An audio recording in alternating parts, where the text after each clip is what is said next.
میلاد کا موسم آیا ہے. آج سے کچھ سال پہلے کی بات، میں اپنا تجربہ بتا رہا ہوں. میں سفر سے اترا تھا ٹرین سے، ایک نوجوان آیا. 12 ربیع الاول شریف کا دن تھا. اس دن جلوس اور سارے لوگ خوشیاں منا رہے ہوتے.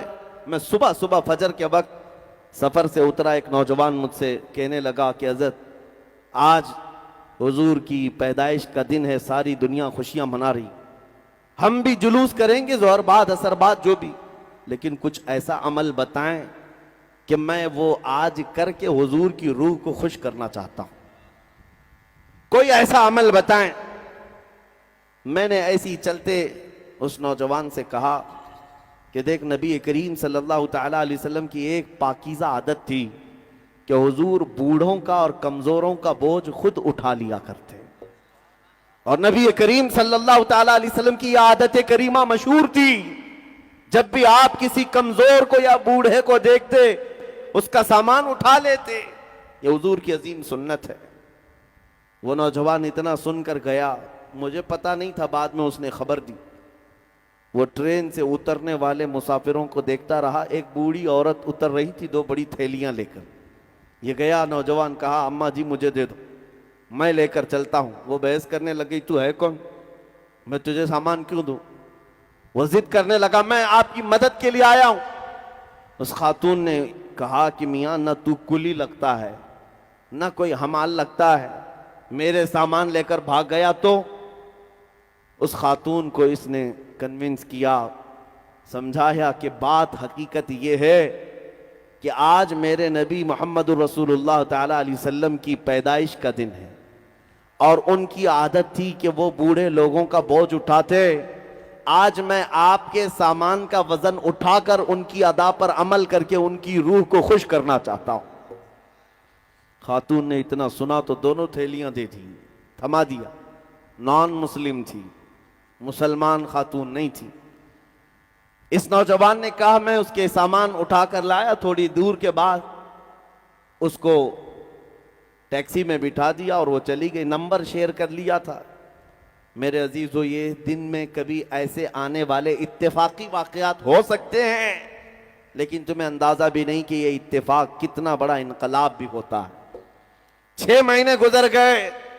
وہ نوجوان کہتا ہے اس خاتون کا مجھے فون آیا، کہتی ہے بیٹا تو جانتا ہے آج سے 6 مہینے پہلے تو نے میرے شاپر اٹھائے تھے، تھیلیاں اٹھائی تھی، اور تو نے بتایا تھا تیرے پروفیٹ محمد صلی اللہ علیہ وسلم کا جنم دن ہے.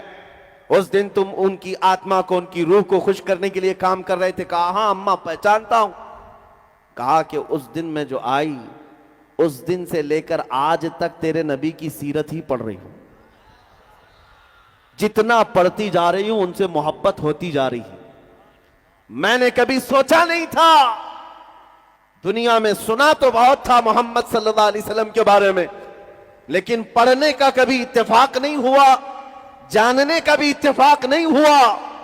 ایک دن تو نے میرے شاپر کیا اٹھا لیا، تو نے مجھے مدینے کے قریب کر دیا. آج میری رات گزرتی نہیں ہے جب تک تیرے نبی کی سیرت نہیں پڑھتی. مسلمان ہوئی نہیں ہوئی یہ بات کی بات، لیکن میرے عزیزو تمہارا ایک اخلاق دنیا کے لیے ترجمان بن جاتا ہے میرے نبی کا. آپ ہلکے میں نہ لیں. تمہارا چلنا پھرنا یہ بتاتا ہے کہ تم کس کے غلام ہو. کبھی تم اگر میلاد کے جلوس میں ڈی جے بجا کر ناچتے ہو تو پھر یہ اخلاق نہیں ہے. دنیا اس سے منہ پھیر لیتی ہے، کتراتی ہے اور پھر بھاگنے لگتی ہے. کیا اس محمد عربی کے غلام ایسے ہی ہوتے ہیں؟ تو پھر فرق کیا ہے؟ وہ جو نشہ میں ناچتے ہیں اور ان میں فرق کیا رہ جاتا ہے؟ اسی لیے میرے عزیزو، یہ میلاد کا موسم آتا ہے تو ناچ کر تھرک کر کے اپنے خواہشات کو مکمل کرنے کے لیے نہیں آتا. سڑکوں پر اترے تو تمہاری نظریں نیچی ہوں، تمہارے لبوں پر میرے آقا کا درود ہو.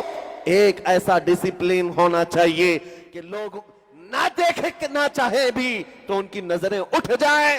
جو جلتے بھنتے تھے وہ بھی تمہیں دیکھ کر پکار کر کہیں 14 صدیوں کے بعد بھی مدینے کی خوشبویاں گلیوں سے آتی ہیں.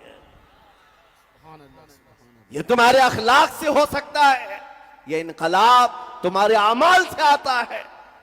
میلاد کا موسم صرف لائٹنگ لگانے اور کمکمے لگانے اور سجاوٹ کا نام ہی نہیں ہے، بلکہ ایک بہت بڑا میسج دنیا کو دینا ہے۔ آج دنیا تمہاری طرف دیکھ رہی ہوگی، جلوس پاک میں پوری دنیا دیکھتی ہے کہ یہ سڑکوں پر آئیں گے، لیکن تمہیں یہ بتانا ہوگا تم اپنے نبی سے کتنی محبت کرتے ہو، کتنی محبت کرتے ہو۔ محبت اپنے نفس سے نہیں، اپنی ذات سے نہیں،